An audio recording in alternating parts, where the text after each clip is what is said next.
Os desígnios do Senhor são para sempre, para da morte libertar as suas vidas e alimentá-los quando é tempo de penúria. Louvado seja nosso Senhor Jesus Cristo. Meu querido irmão, minha querida irmã, o Senhor nos concede a graça de um novo dia. Agradeçamos mais esse gesto da bondade, da generosidade do nosso Deus e busquemos viver esse dia voltados para Ele, buscando a sua vontade, buscando discernir nos acontecimentos como agradá-lo, como servi-lo da melhor forma. Hoje é a primeira sexta-feira do mês, dia em que tradicionalmente a igreja dedica a devoção ao coração de Jesus. Nesse coração manso e humilde, nós queremos encontrar repouso, nós queremos encontrar a paz, queremos lançar nesse coração os fardos pesados, difíceis da nossa vida, para que a gente possa encontrar alívio e descanso em Jesus. Vamos então rezar a oração que a liturgia nos propõe para essa primeira sexta-feira, também preparando o nosso coração para acolher a santa palavra de Deus. Senhor Deus, revesti-nos das virtudes do coração de vosso Filho e inflamai-nos com seu amor, para que, configurados à sua imagem, mereçamos participar da eterna redenção. Por nosso Senhor Jesus Cristo, vosso Filho, que é Deus, e convosco vive e reina, na unidade do Espírito Santo, por todos os séculos dos séculos. Amém. Meus irmãos, a palavra que a liturgia hoje nos propõe está em Mateus, capítulo 9, versículos de 9 a 13. O Senhor esteja convosco. Proclamação do Evangelho de Jesus Cristo segundo Mateus.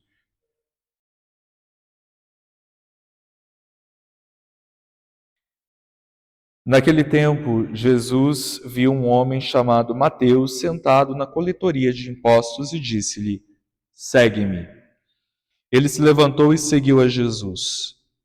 Enquanto Jesus estava à mesa em casa de Mateus, vieram muitos cobradores de impostos e pecadores e sentaram-se à mesa com Jesus e seus discípulos. Alguns fariseus viram isso e perguntaram aos discípulos: "Por que vosso mestre come com os cobradores de impostos e pecadores?"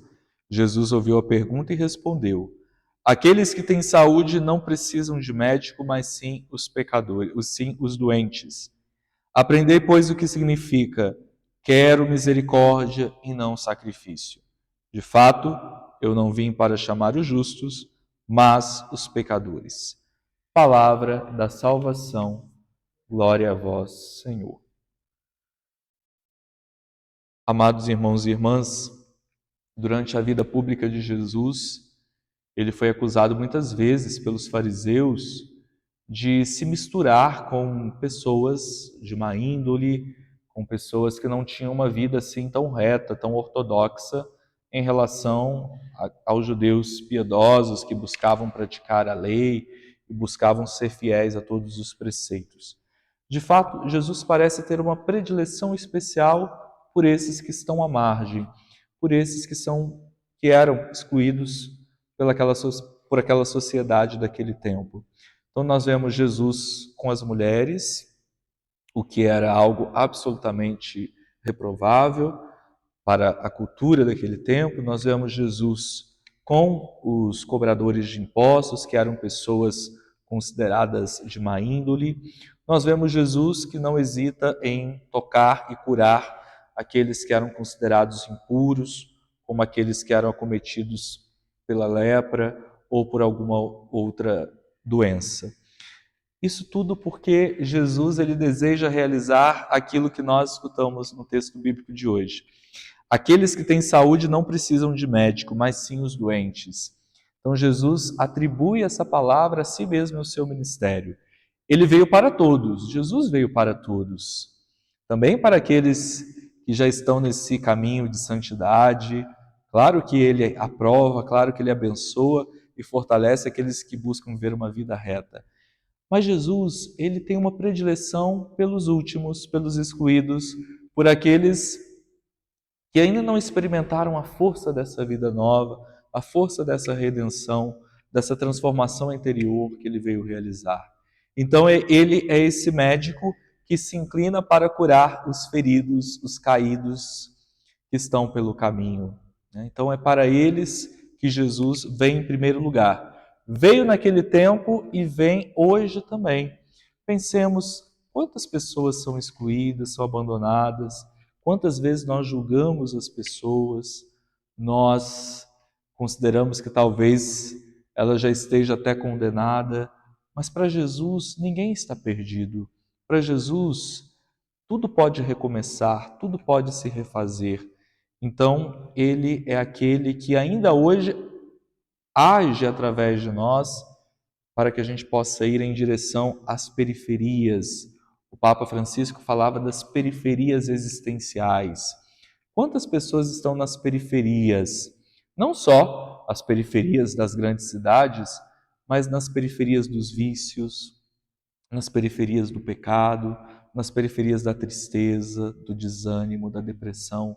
Então nós devemos ir em direção a esses nossos irmãos. Para eles que Jesus hoje deseja se revelar e se manifestar. Jesus então chama um cobrador de impostos. Ele não hesita em contar com o seu grupo mais íntimo, com um cobrador de impostos que era considerado de má fama, era considerado um pecador. Ele chama Mateus, mas isso para dizer que Jesus, para ele não importa tanto o nosso passado, não importa tanto os descaminhos da nossa vida, mas importa o nosso presente, o nosso futuro. Importa o nosso desejo de segui-lo e de realmente viver uma vida conforme a sua vontade, como Mateus, que deixando tudo, deixou a coletoria de impostos e se tornou um discípulo fiel dele, derramando até mesmo seu sangue por causa de Jesus.